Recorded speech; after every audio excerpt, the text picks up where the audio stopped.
Biblia explicada, un recorrido diario por las Sagradas Escrituras. Poco a poco vamos avanzando por la Escritura y ya hemos llegado a la mitad del libro de Lamentaciones. Lamentaciones tiene 5 capítulos donde se expresa el dolor de un pueblo y por supuesto el dolor del profeta por las deportaciones y por la destrucción de Jerusalén. En cada lamento hay una expresión de profundo dolor, de una tristeza indescriptible y también de un reclamo a Dios, aunque un reclamo con expresiones imperfectas, para al final poder llegar a una conclusión acertada y decir: Dios es justo, porque lo que hemos experimentado, lo que hemos vivido ha sido por causa de nuestra rebeldía. El capítulo 3, a diferencia del resto de capítulos, y voy a colocar el bosquejo del libro de Lamentaciones, ustedes pueden recordar que los capítulos 1, 2, 4 y 5 tienen 22 versículos. Estos capítulos, a excepción del 5, son capítulos acrósticos. ¿Qué significa acróstico? Bueno, que se utilizan letras del alesfato, el alesfato hebreo, y las letras hebreas que ustedes pueden ver allí en pantalla. Ya las mencioné en el primer video de Lamentaciones, pero vale la pena recordar el nombre de cada una de estas letras: Aleph, Bet, Gimel, Dalet, Hei, Bat, Zain, Yet, Tet, Yod, Kaf, Lamen, Men, Num, Samet, Ayin, Pet, Sadi, Kaf, Resh, Shin y la última es Tao. Bueno, en cada uno de esos capítulos, en el 1, en el 2 y en el 4, donde están los 22 versículos, cada versículo comienza con una de estas letras. Por ejemplo, el primer versículo con el Aleph, el segundo versículo con la Bet, el tercer versículo con Gimel, o sea, una palabra que comienza con cada una de estas letras. Y en el capítulo número 3 hay 66 versículos. Lo que quiere decir que este capítulo es no solamente más amplio, sino que tiene un mensaje de mayor relevancia, principalmente por la esperanza de liberación en medio del dolor. Y la primera letra del alesfato, que es el Aleph, se utiliza en los primeros 3 versículos. Los versículos 1, 2 y 3 comienzan con Aleph, y así sucesivamente las diferentes letras se van a repetir en 3 versículos. La Bet va a estar en los versículos 4, 5 y 6, la Gimel en 7, 8 y 9, y así sucesivamente. Tampoco podemos omitir el detalle de que la Biblia en pleno tiene 66 libros. A lo largo de toda la historia, historias dolorosas, historias que a veces son incomprensibles por nuestras limitaciones cognitivas y por el ambiente pecaminoso en el cual nos desarrollamos. Tenemos muchas limitaciones. Sin embargo, Dios revela su voluntad en cada parte de la historia, y esto nos dice que en todo tiempo, en toda circunstancia, en todo lugar, Dios tiene un mensaje de esperanza para su pueblo. Así que con esta introducción y aprovechando que estamos en la edición 800, vamos a abrir nuestras Biblias en Lamentaciones capítulo número 3.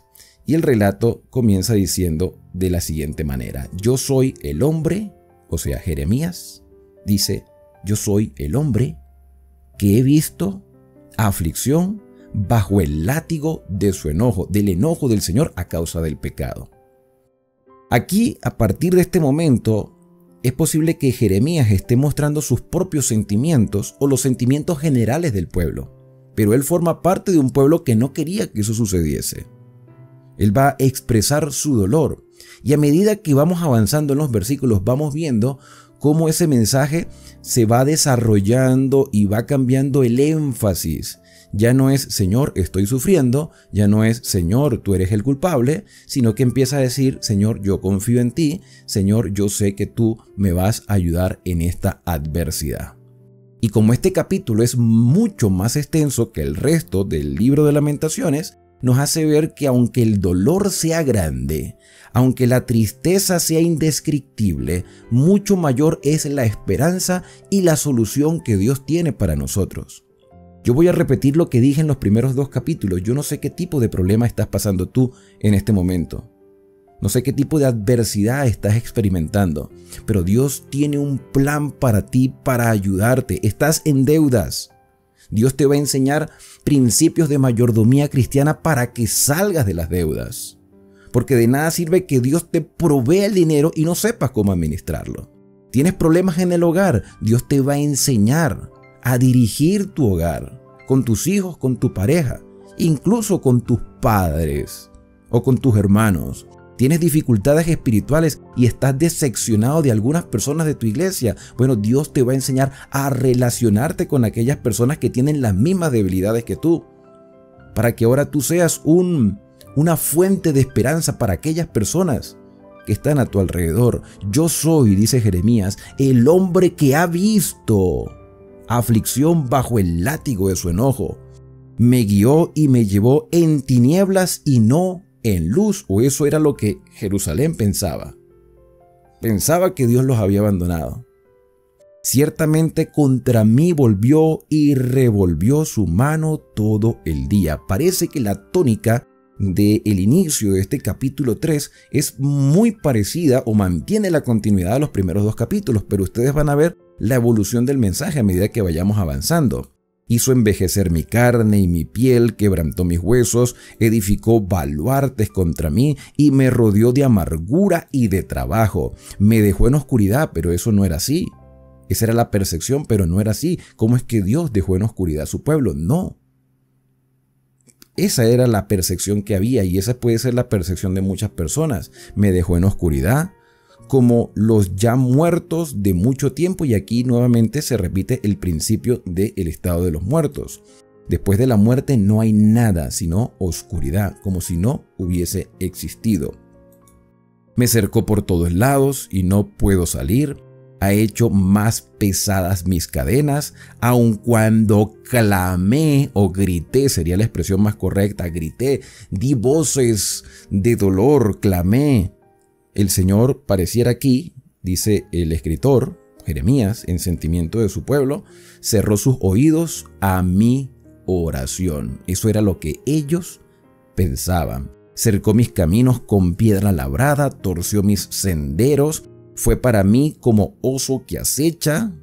Fíjate, fue para mí. Eso era lo que decían ellos. Eso es lo que yo siento en este momento. Que el Señor es como un oso que acecha, como león en escondrijos. Torció mis caminos y me despedazó, me dejó desolado. Entesó su arco y me puso como blanco para la saeta. Hizo entrar en mis entrañas, en lo más profundo de mi ser, las saetas de su aljaba. Fui escarnio a todo mi pueblo, burla de ellos todos los días. Por eso es que aquí muchos han llegado a pensar que estos eran los sentimientos de Jeremías. Porque Jeremías sí, verdaderamente fue burlado. Jeremías fue desechado. A Jeremías se le atribuían cosas que no eran ciertas. Entonces fui escarnio de todo mi pueblo, burla de ellos todos los días. Me llenó de amargura, me embriagó de ajenjos, mis dientes quebró con cascajos, me cubrió de ceniza y mi alma se alejó de la paz. Me olvidé del bien y dije, perecieron mis fuerzas. Pereció mi esperanza en el Señor. Pareciera que ha llegado a un punto en decir, Señor, ya yo no sé ni en qué creer. No sé ni siquiera si realmente puedo seguir confiando en ti. Pero ¿en qué momento confió Judá? ¿O en qué momento confió Israel en el Señor si siempre lo abandonaba? Perecieron mi fuerza y mi esperanza en Jehová. Siento que ya Dios, incluso hasta podían decir algunos, siento que Dios no existe o Dios nos abandonó o sencillamente tenemos nuestra fe fundamentada en algo que no es real. Y de ahí quizás surge el ateísmo. Hay muchas personas que son ateas o agnósticas. La diferencia entre el ateo y el agnóstico yo no lo sabía. El ateo sencillamente no cree en Dios y el agnóstico no tiene la certeza ni de la existencia de Dios ni de que no existe. Bueno, no sé, puede ser que sí, puede ser que no exista. Está en esa duda, esa controversia de convicciones. Pero a pesar de que el escritor, expresando el sentimiento ya sea personal o del pueblo, dice, Señor, perecieron mi fuerza y mi esperanza en ti, acuérdate de mi aflicción. Fíjate que su oración o su expresión es imperfecta. Señor, he perdido mi esperanza en ti, pero acuérdate de mi aflicción y de mi abatimiento y del ajenjo y de la hiel. Lo tendré aún en memoria porque mi alma está batida dentro de mí. Esto recapacitaré en mi corazón, por tanto esperaré. Él dice, bueno, a ver, Señor, yo estoy expresando esto, pero quizás mis palabras son demasiado alteradas en este momento como para expresarme bien, precipitadas. Entonces, recapacitaré en mi corazón, por tanto, esperaré. Porque cuando actuamos en caliente, cuando las cosas quizás se nos escapan de las manos y estamos en el pleno ardor del dolor, cuando nos sentimos atribulados en el momento, ni siquiera pensamos lo que decimos. Pero el escritor, el profeta y el pueblo, reflexionados, dejando que el tiempo haga su trabajo, dice el versículo 20, recapacitaré en mi corazón, en mis pensamientos. Por tanto, aprenderé a esperar. Por la misericordia de Jehová, no hemos sido consumidos. Y aquí hay un reconocimiento. Pudiéramos estar en una peor condición. Pudiéramos estar peor, pero por la misericordia. Primero dijo, Señor, no tengo fuerza y perdí mi esperanza en ti. Pero acuérdate de mí. Sabes, hermano, no importa la condición en la cual tú te encuentres en este momento, acércate a Dios. Habla con Él y cuéntale todo lo que sientes, porque igual Él lo sabe. Pero al expresártelo, tú vas a sentir un alivio dentro de tu ser. Porque cuando tú expresas al Señor lo que sientes, estás hablando con Él, ya estás expresando confianza. Porque tú le cuentas tus cosas, es a quien tienes confianza. Y dices, Señor, yo soy débil. Señor, tengo estos dolores, tengo estas circunstancias, estoy padeciendo esto. Siento que tú no estás conmigo, pero estás hablando con Él. Y entonces en ese recapacitar, en ese aprender a esperar, el escritor dice, por la misericordia de Jehová no hemos sido consumidos, porque nunca decayeron sus misericordias, y ya está fundamentando sus convicciones. Nuevas, y este versículo creo que es conocido, porque se ha citado en muchas ocasiones, nuevas son cada mañana las misericordias del Señor. Nuevas son las misericordias del Señor cada mañana. Claro, el versículo no lo dice así, pero evidentemente el versículo 22 hace entender eso. Sus misericordias nunca decayeron, nuevas son cada mañana, grande es tu fidelidad. Los infieles somos nosotros, pero Dios no. Mi porción es Jehová. Dijo mi alma, mi ser, o sea, digo yo. Por tanto, en Él esperaré. ¿Te das cuenta el cambio que empieza a experimentar el escritor? Primero se queja ante Dios, le reclama a Dios. Llega un momento en que se calma y dice, Señor, espero en ti. Porque cada mañana es una oportunidad para renovar esa experiencia contigo, entendiendo que tú eres fiel. Y después sigue diciendo, bueno es Jehová a los que en Él esperan, al alma que le busca. Bueno es esperar en silencio. Aprender a tener paciencia, aprender a ser perseverantes. Por eso es que Apocalipsis dice, aquí está la paciencia de los santos, la perseverancia, el jupomoné, el aguante, la resistencia de aquellos que guardan los mandamientos de Dios y tienen la fe en el Señor Jesús. Bueno es esperar en silencio a que Dios haga su obra. Esperar la salvación de Jehová, bueno le es al hombre. Llevar el yugo desde su juventud, llevar las responsabilidades, llevar la carga. El Señor dijo, el que quiere venir en pos de mí, tome su cruz y sígame. Que ligera es mi carga, porque claro, el Señor nos ayuda. No podemos llevarla solos.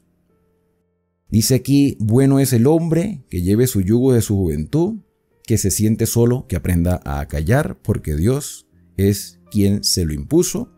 Ponga su boca en el polvo, porque sí, aún hay esperanza. Qué bonito versículo.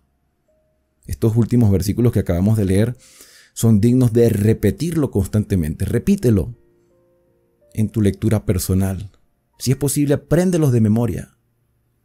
La circunstancia del escritor de este capítulo, del profeta o del pueblo, es el sentimiento quizás de muchas personas. Pero por la comunión con el Señor cada día podemos decir, nuevas son tus misericordias cada mañana. Bueno es esperar en ti en silencio. Bueno es aprender a tener paciencia, porque sí, aún hay esperanza. Versículo número 30. De la mejilla, de dar, de la mejilla al que le hiere, y sea colmado de afrentas, porque el Señor no desecha para siempre. Antes se aflige, también se compadece según la multitud de sus misericordias. O sea, si Dios permite la adversidad, entre más grande sea la adversidad, más grande es la misericordia del Señor y la ayuda de su Espíritu Santo. Y eso lo deja en claro todo este capítulo. Entre más grande sea el dolor, aunque el dolor sea grande, más grande es la esperanza, más grande es el amor del Señor y la ayuda para con nosotros, porque no aflige ni entristece voluntariamente a los hijos de los hombres. Desmenuzar bajo los pies a todos los encarcelados de la tierra, torcer el derecho del hombre delante de la presencia del Altísimo, trastornar al hombre en su causa. El Señor no lo aprueba. Dios no quiere eso. Dios no quiere eso. Aquí lo está dejando en claro el escritor. Torcer el derecho, desmenuzar, trastornar. Dios nunca, jamás quiso eso para su creación. Fuimos nosotros los causantes de todos los desastres. ¿Quién será aquel que diga que sucedió algo que el Señor no mandó? Dios permitió, pero no era su voluntad o no era su plan. Hay un refrán que dice: Dios escribe derecho sobre líneas torcidas. Nosotros estamos torcidos, pero Dios nos trata de enderezar. ¿De la boca del Altísimo no sale lo bueno y lo malo? Bueno, eso era lo que ellos pensaban. De Dios sale lo bueno. Él permite a veces las adversidades, pero Dios no crea el mal. Esto nos indica que constantemente tenemos que ir aprendiendo a conocer al Señor, porque quizás tenemos conceptos muy limitados de su amor, de su misericordia, de su obra salvadora, de su propia naturaleza, de su obra en nosotros. ¿Por qué se lamenta el hombre viviente? Y dice la parte final del versículo 39, que creo que también es clave, muy clave. ¿Por qué se lamenta el hombre? ¿Por qué se entristece? ¿Por qué sufre? ¿Por qué padece? Si te vas a lamentar de algo, según lo que dice el versículo 39, lamentate de tu pecado. ¿Y qué es el pecado? Transgresión de la ley. Lamentate de tu condición pecaminosa y tus inclinaciones.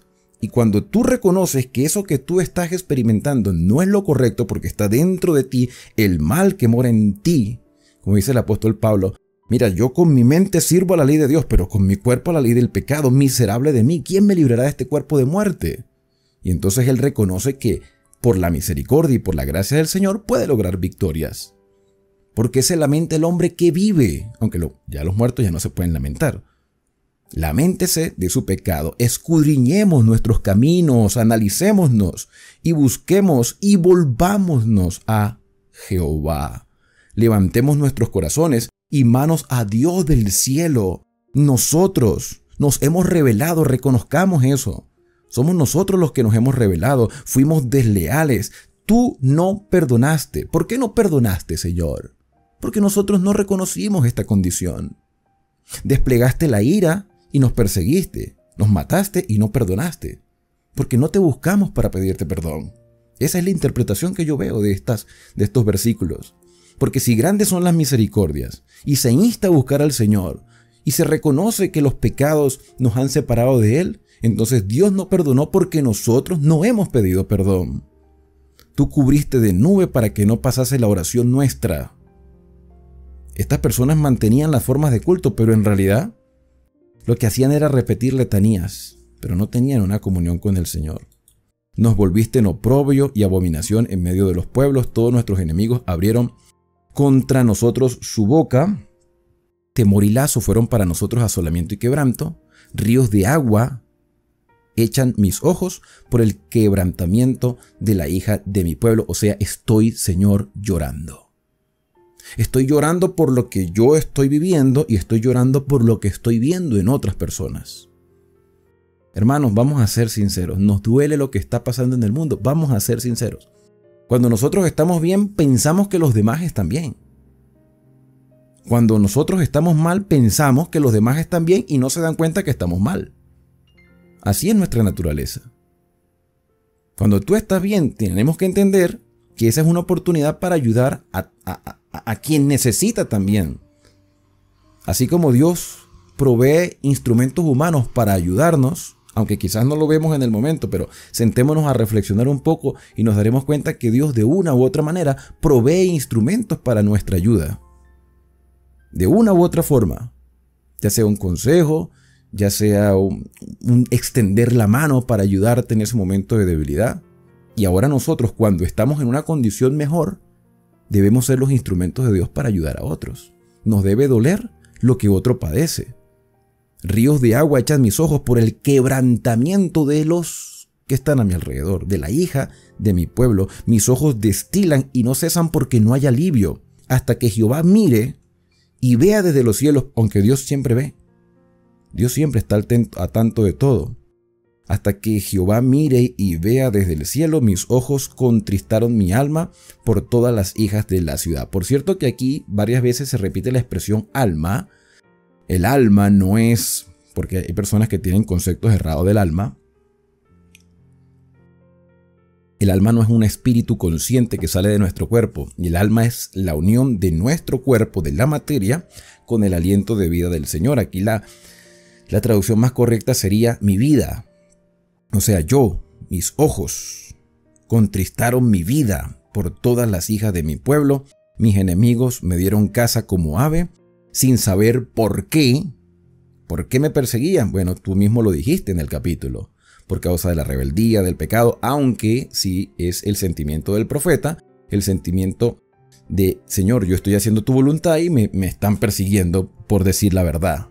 Azotaron mi vida en cisterna, y aquí evidentemente pues el profeta está mostrando su realidad. Recuerdan que esto tiene dos enfoques, el enfoque de la experiencia personal y el enfoque de la experiencia colectiva.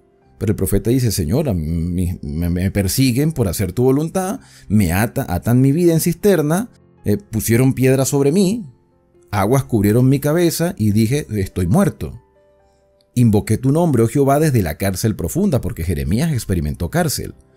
Oíste mi voz. Fíjate que primero dice, Señor, tú no permitiste que nuestra oración subiera, pero aquí ahora reconoce y dice, Señor, tú oíste mi voz. No escondas tu oído al clamor de mis suspiros. Te acercaste el día que te invoqué y me dijiste, como Jeremías diciéndole al pueblo, Dios sí escucha. Aunque ustedes piensan que Dios no escucha, aunque ustedes piensan que Dios los ha olvidado, cuando yo invoqué al Señor, Él me respondió y me dijo, no temas, no tengas miedo. Y después enfatiza el mensaje diciendo, abogaste, me defendiste, Señor. Abogaste, Señor, la causa de mi alma, redimiste mi vida. Tú has visto, oh Jehová, mi agravio, defiende mi causa. Has visto toda su vergüenza, todos sus pensamientos, el pensamiento de estas personas contra el profeta. Has visto toda su venganza, todos sus pensamientos contra mí. Has oído el oprobio de ellos, oh Jehová, todas sus maquinaciones contra mí, los dichos de los que contra mí se levantaron y sus designios contra mí todo el día. Su sentarse y su levantarse, mira, yo soy su canción. Están hablando de mí todo el tiempo. Están hablando de lo que yo estoy proclamando. O sea, no he pasado inadvertido, pero ellos se rebelan contra ti. He sido su canción, he sido su repetición todo el día. Señor, dice el versículo 64. Por cierto que este versículo 64, el 65 y el 66, todos terminan con la letra Tao. ¿Sí? Recuerden que esto es un acróstico. Cada 3 versículos, una letra diferente del alfabeto. O del alfabeto, no, del alesfato, que son las letras hebreas. Versículo 64. Dales el pago, Jehová, según la obra de sus manos. Págale, juicio. Como el libro de Apocalipsis, el Señor paga a cada uno según lo que haya hecho. Dales el pago, Jehová, según su obra. Entrégalos al endurecimiento de corazón. Tu maldición caiga sobre ellos. Ahora, ¿quería el mal Jeremías para las personas que le deseaban mal a él? No, Jeremías no quería el mal, pero era la justicia del Señor que debía aplicarse. Si una persona se mantiene en rebeldía, si no quiere experimentar el cambio, si una persona quiere hacer las cosas a su manera, si no tiene comunión con el Señor porque decidió o no creer en Dios ni en su mensaje, entonces el resultado final es esa justicia de aplicar al pecado la condenación.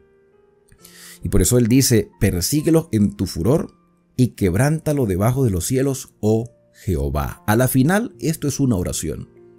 Esta es la expresión de un corazón entristecido, enlutado, quebrantado, pero que ha aprendido a confiar en el Señor en medio del dolor. Hoy puede ser que tu dificultad sea muy grande, pero más grande es el Dios que te acompaña, que te provee de una solución para tu vida, del que te brinda vivir con esperanza sabiendo que Él va a obrar en nuestro favor. Aprendamos a confiar en Él callados. Aprendamos a expresarnos delante de su presencia y decir, Señor, nuevas son cada mañana tus misericordias. Cada día es una oportunidad para aprender a depender del Señor. Las dificultades de ayer ya pasaron. Las dificultades de este día las enfrentaremos con la compañía del Señor. El hecho de estar vivos hoy, el hecho de tener un techo donde refugiarnos, el hecho de tener alimento, que nuestro corazón lata, que tengamos todos nuestros sentidos, y hay personas que no los tienen. Hay personas que ya perdieron la vista, personas que ya perdieron el oído, el olfato. Hay personas que están postradas en una cama y han aprendido a confiar en el Señor. Ahora analicemos nuestra vida, autoevaluémonos. Y hemos sido desagradecidos. Hoy es el día para aprender a confiar en el Señor. Si no aprendemos esa lección, entonces recibiremos el justo pago de nuestro desvío. Seremos quebrantados. Pero hoy Dios nos dice, aprende a confiar en mí. Esto es un mensaje, hermanos, que debe fortalecer nuestra fe y llenarnos de mucha esperanza en este día.